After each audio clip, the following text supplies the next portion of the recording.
Hi, welcome to the Sifu Mimi Chan Show. Thanks for joining the conversation.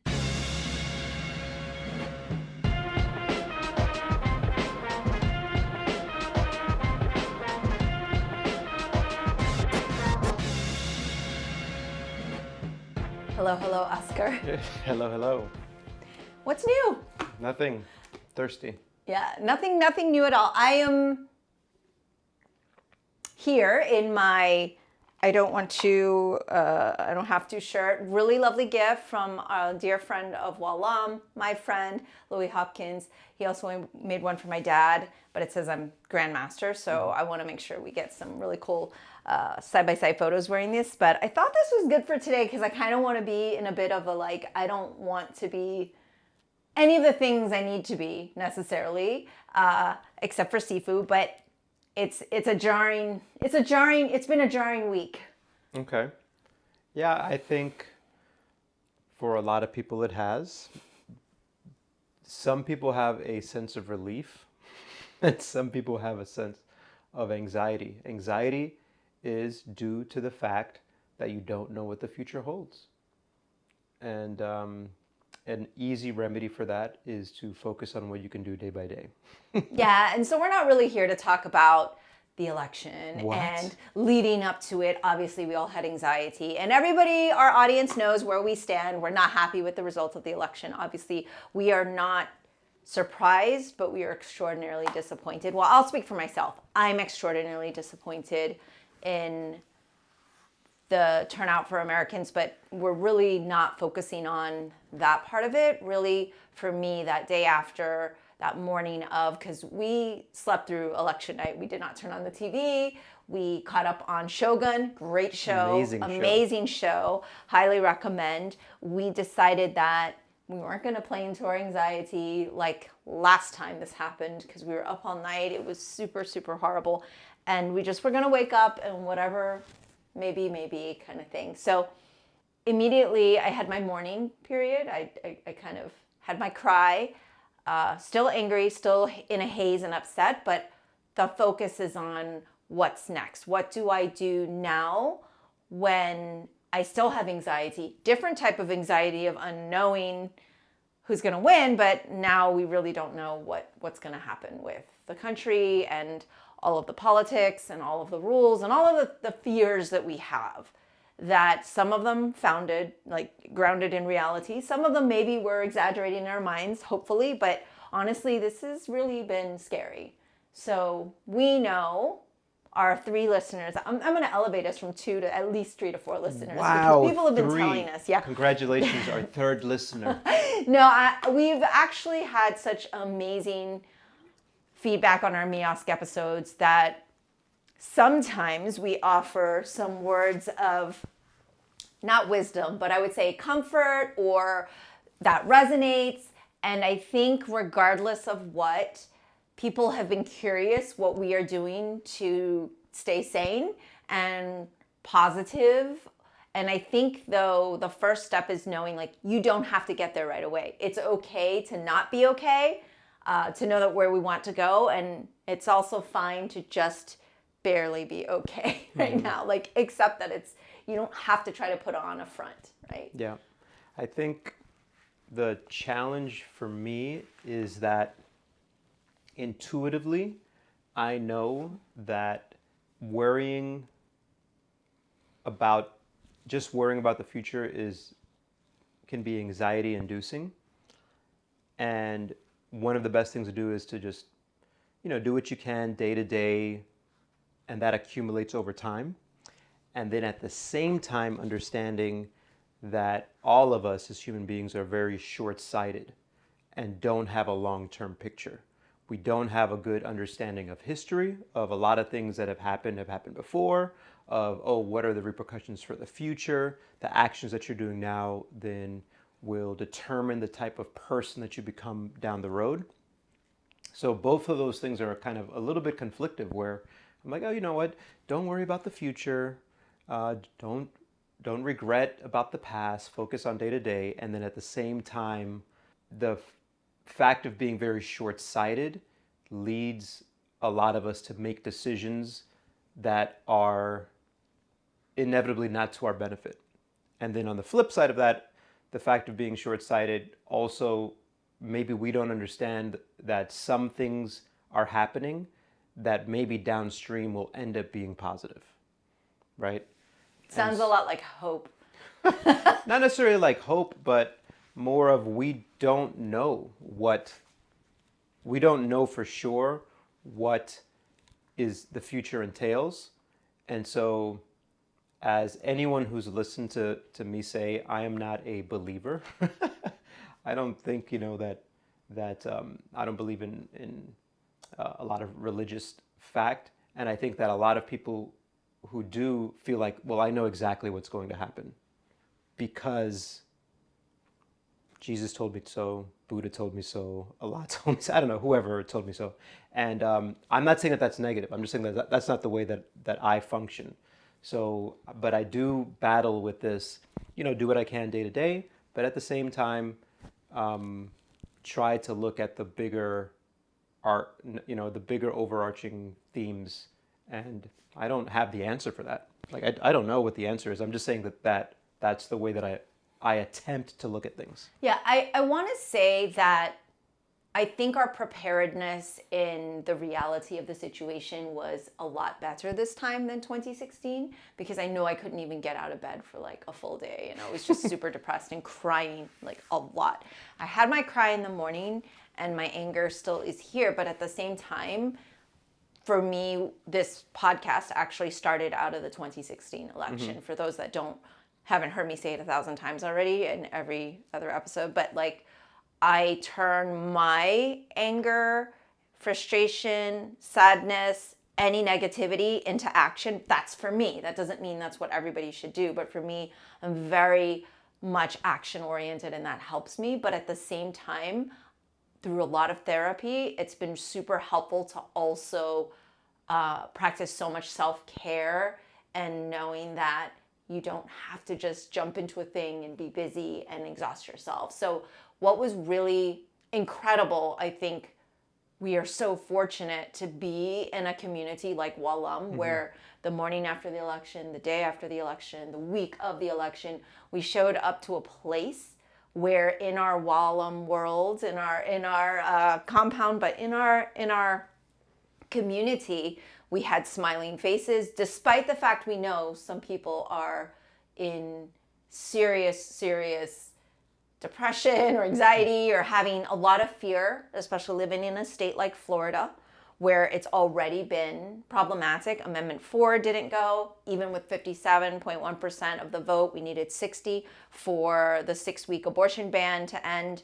That didn't happen, but seeing that overwhelming majority vote, in favor of stopping the ban is a positive, right? And so just being able to show up to a place where we all came together, did kung fu, hit stuff, released our energy, and did it together is really unique. So I feel like there's something there where we want to hold on to that piece of it, that energy, where we can remember, like, this is what we still have. And one of the things my therapist immediately texted me was starting the list of I still have, and then just kind of reminding ourselves of what we do have and what we do have control over, because those are the pieces too, I think, that are anxiety inducing, is like what we don't have control over. But I think it's really important to remember what we do have control over and what we do have, which is so much in America, like you said, like you often say, where it's still,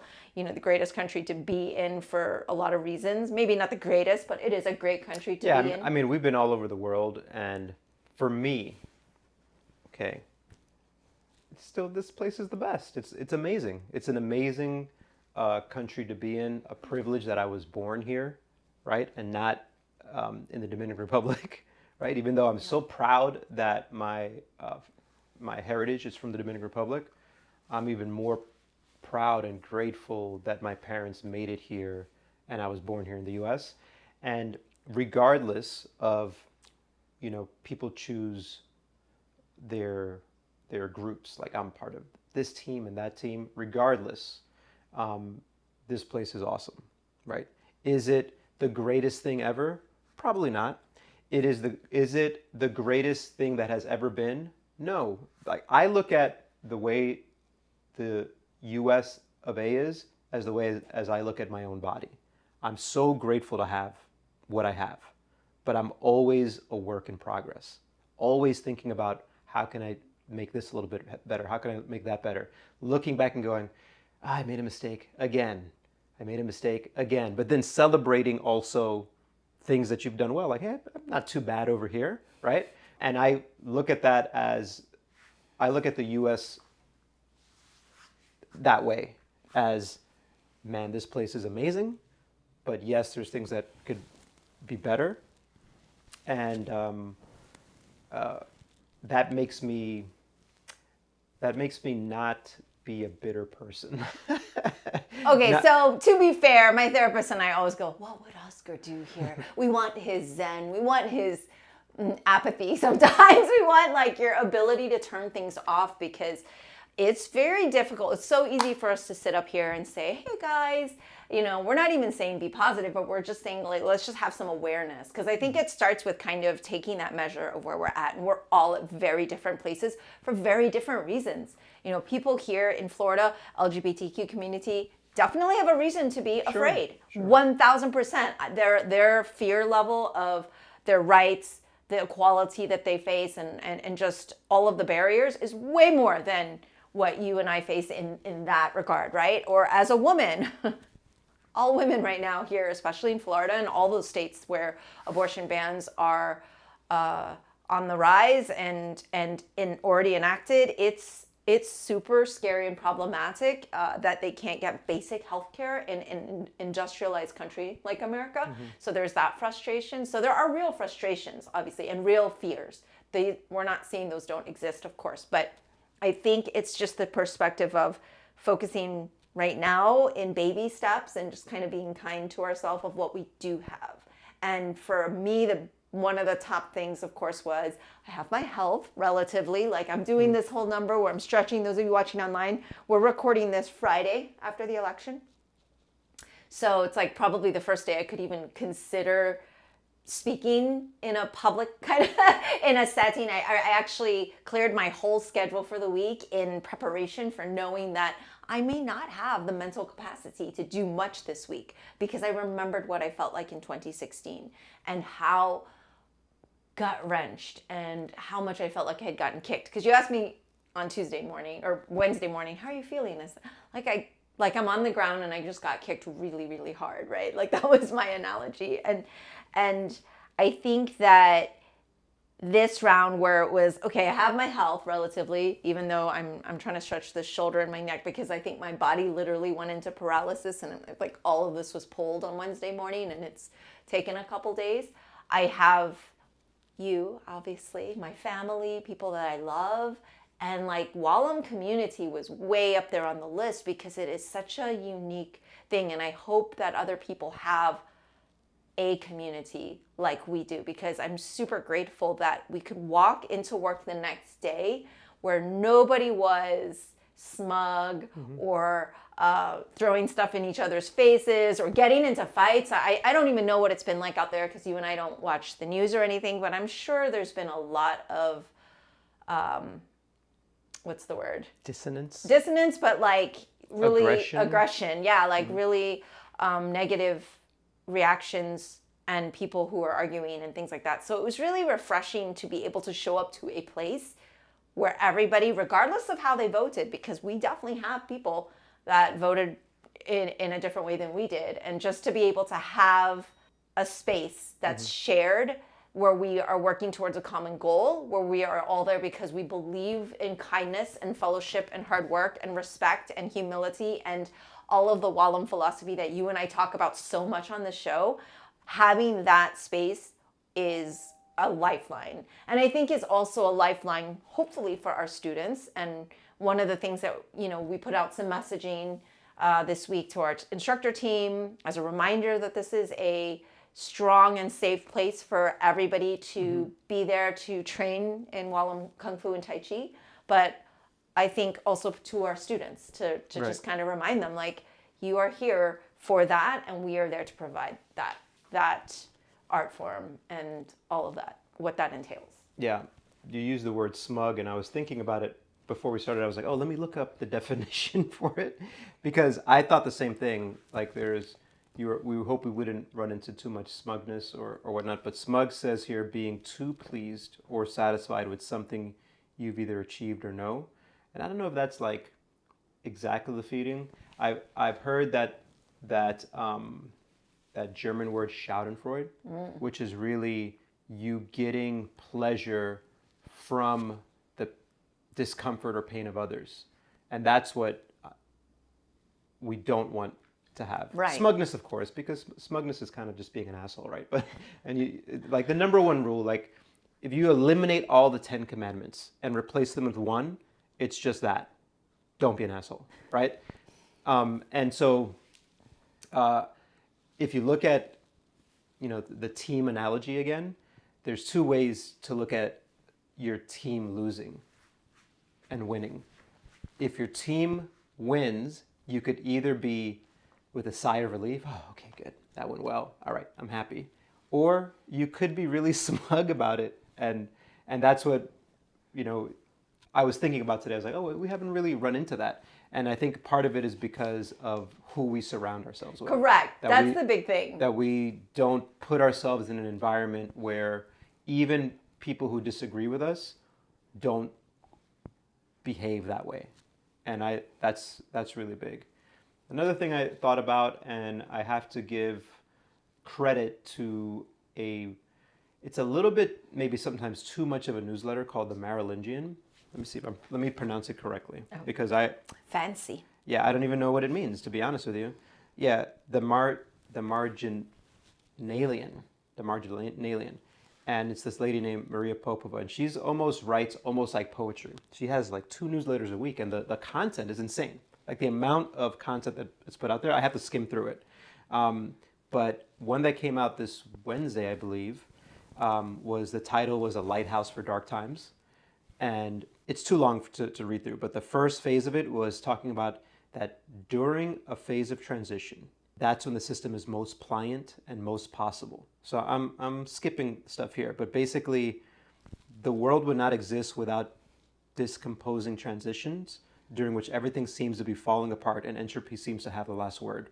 And yet here it is, like beneath our feet, everything that's decomposed, we're on top of it.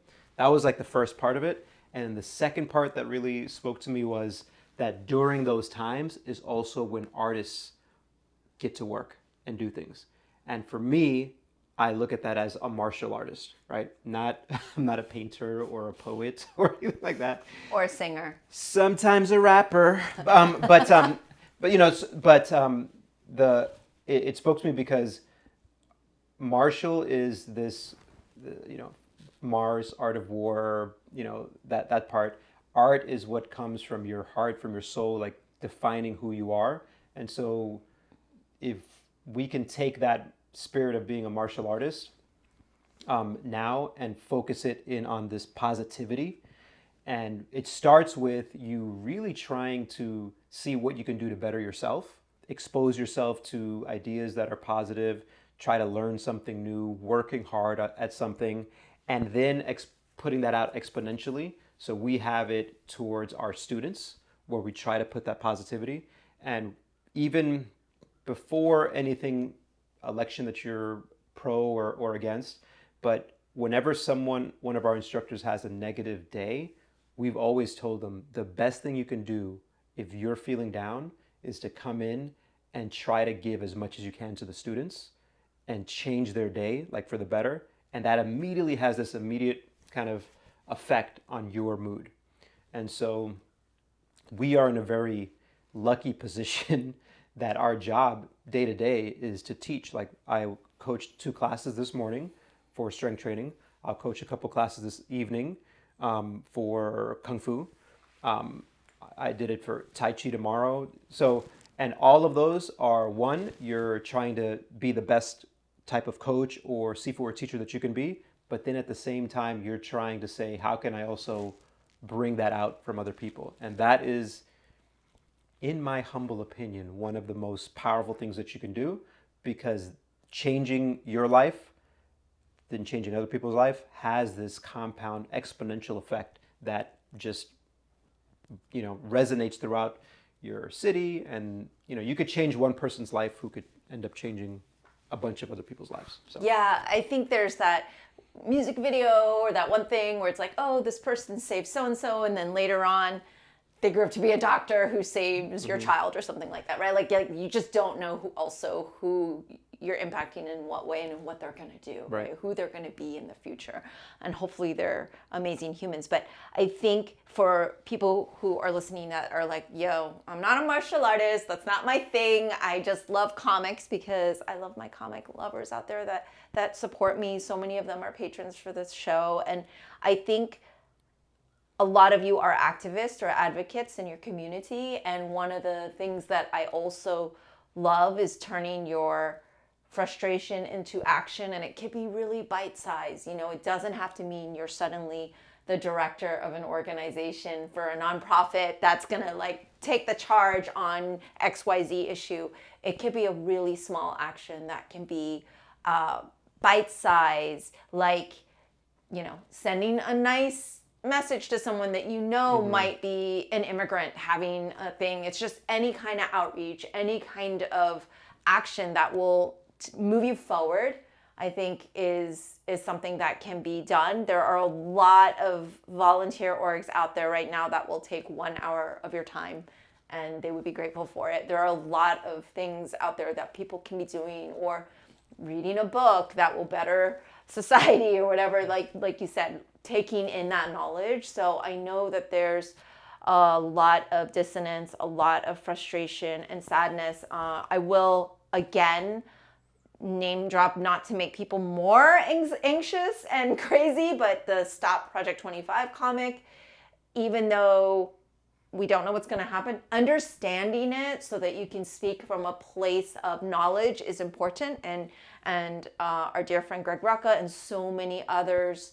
Matt Fraction, Gene Haas, so many others that kind of worked on that so that people could be informed. And not that, again, I don't want people to get all stressed out from it, but it is important for us to understand what we are up against, because also living in complete ignorance and darkness, I mean, they do say ignorance is bliss, but I think it is important to know so we're not taken by surprise and off guard, right? Because we need to know how to best defend ourselves as martial artists or as people. And I think being informed is important. So I do hope people are first kind to themselves and allow themselves whatever grieving period you may need, or those of you not grieving, I hope you are kind to others. Like you said, not to be smug or rejoicing in perhaps the downfall of others around you. But I think then taking our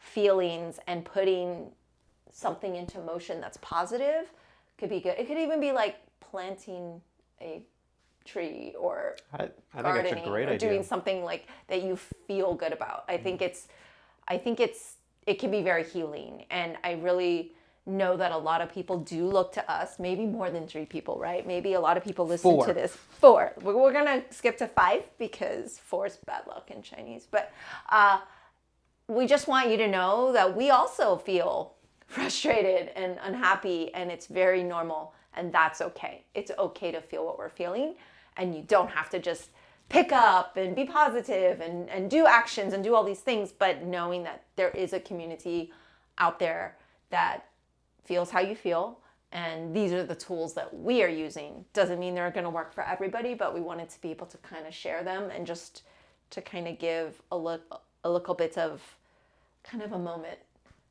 to digest. Yeah, I think here you have 2 different ways to view it. It's very empathetic, compassionate, take time for yourself. I'm not necessarily that type of person, but I really think that a lot of people should heed your advice, because things can accumulate and become toxic. The act of you working on yourself and helping other people, you're absolutely right. You should do that without blinders. You should be aware of what's going on, and you should be taking in quality information that doesn't catastrophize, but also doesn't lull you to sleep. So my problem that I have to be aware of is because I'm inherently a positive person, I can be lulled into thinking, well, everything's going to be fine, when maybe it might not be fine, right? So you have to take in the information. I think the comic book that Greg Rucka was a part of with a bunch of other artists is a great place to look at and say, hey, this is the platform that was put forth that is potentially going to be part of 2025, right? So you have to be aware of it. My concern is always, don't always then just take that to the extreme for yourself where you're only thinking of catastrophe. And also, when you are in a mourning period, realize that a body that this is physics that I have no idea. I'm doing completely wrong. Anyone who knows Newton can please correct me. But a body that is in motion will stay in motion, and a body that stops will stop. So if your mourning period is you just being there stagnant, just try to put a time limit on it and realize that you can't be there forever. And the same way that you can't continuously be moving forward. But that inertia or something like that. It's probably inertia. One of the things that also not a good physics student, everybody. Yeah, one of the books that I invested in, and I wish I had grabbed it and brought it here, but is a 4-volume series on learning mental concepts, like the art of learning basics. So I should, and I don't probably have a really good, but I should have a basic understanding of physics, because physics is the laws of the universe, right? I should have very basic understanding of economics, basic understanding of how things are learned, how to process things. You should have basic understanding on how to look at information and realize, and look at it critically, like, okay, is this coming from a very biased source? Is this true information, or is this information that's just meant to rile me up? Right. So that is one of the projects that I have for myself moving forward, is trying to put myself in a position where I can take in information without letting it emotionally sway me drastically, like up and down. Where yes, you may need it to go, okay, hey, this is going on, this is not right, people. But at the same time, you can look at something and go, all right, this is being here overblown, and let's just take a breath and see what this realistically means. Yeah, so basically, as our dear coach Dan John friend says, gentle listeners and viewers, we don't have any answers for you, unfortunately, but what we do have is what we're trying to accomplish and do. And selfishly, what we usually like to do is podcast and then make ourselves accountable by saying, hey, here are the things that we're going to do. And so, yeah, thank you for that. We're putting it out into the universe and also working through it with you. We are, like you said at the beginning, a work in progress, and don't have all the answers, not necessarily make the right decisions all the time, but at least we're thinking about it. And we are self-aware enough to know that we will get through this and we will do it together. I love that. We will get through this. Get through everything, because I don't know if I should say this, but now I have to. We will get through this because there's no other option. Eventually, we're all going to die. So the time that you have left here, spoiler alert, everybody, Oscar's dropping the future, knowledge about the future that you maybe don't want to know. It's guaranteed, okay? And so the limited time that you have, you have to put it towards what you consider to be positive. Okay, well, I'm glad you brought this up as we wrap up, because one of the things we immediately sat down and did on Wednesday was, okay, I still have, so right, we did the list and we were thinking about it, and it was like, you know what? We have people that we really love and we love to spend time with, whether they live in Orlando or not, and we're like, what we will do is make a plan. Obviously, we love vacation. That was one of the first things I did before the election was made a plan to be on vacation immediately after, so that's happening, and that will give us a moment where we will disconnect. Phones will be off. There will be no Wi-Fi in our lives for that week. We're gonna really do a detox. I already turned off and deleted social media immediately on Wednesday, and taking a little bit of a break.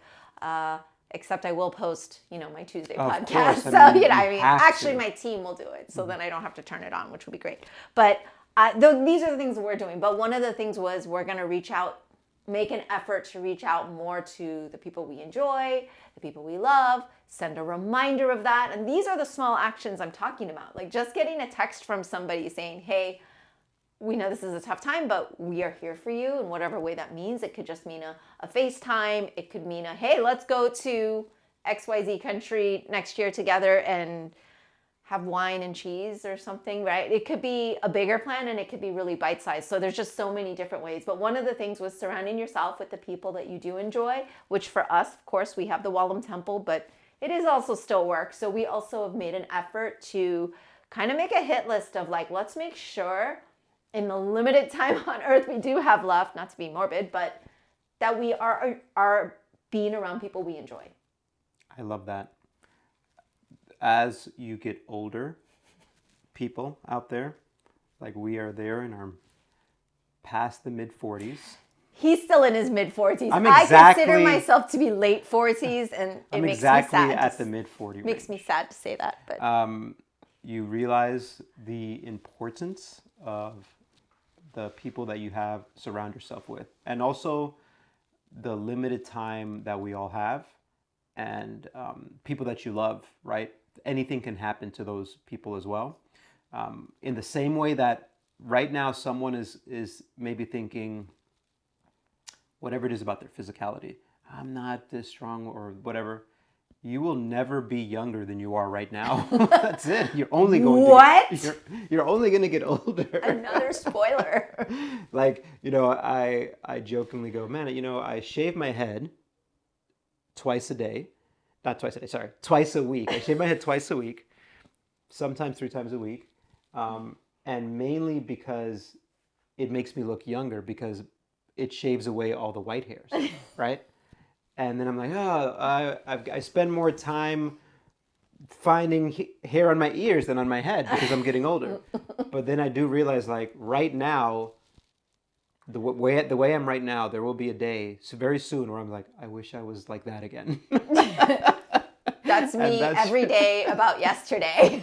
So you have to enjoy what you have, and spending time with people that you love is probably. This probably sounds weird from anyone who knows me, right? It's so weird. But spending time with people that you love is probably one of the greatest gifts you can give yourself.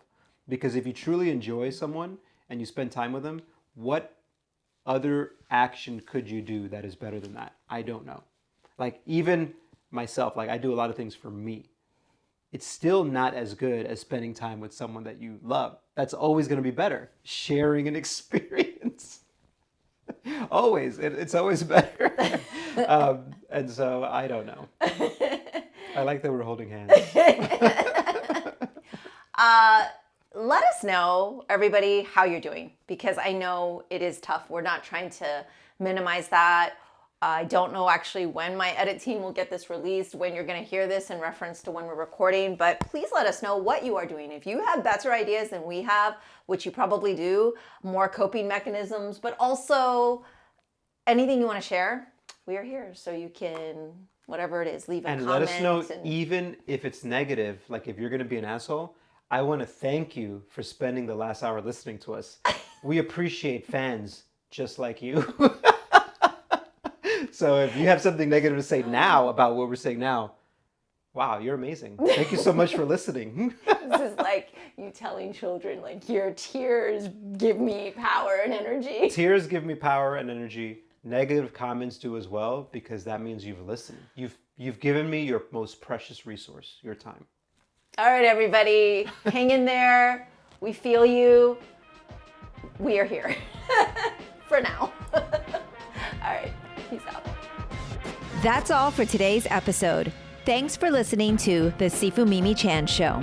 Please subscribe and rate my podcast on your platform of choice and leave a review. You can become a patron of the show at patreon.com/SifuMimiChan to help keep this podcast going. Follow me and interact on social media at SifuMimiChan on Instagram or Facebook.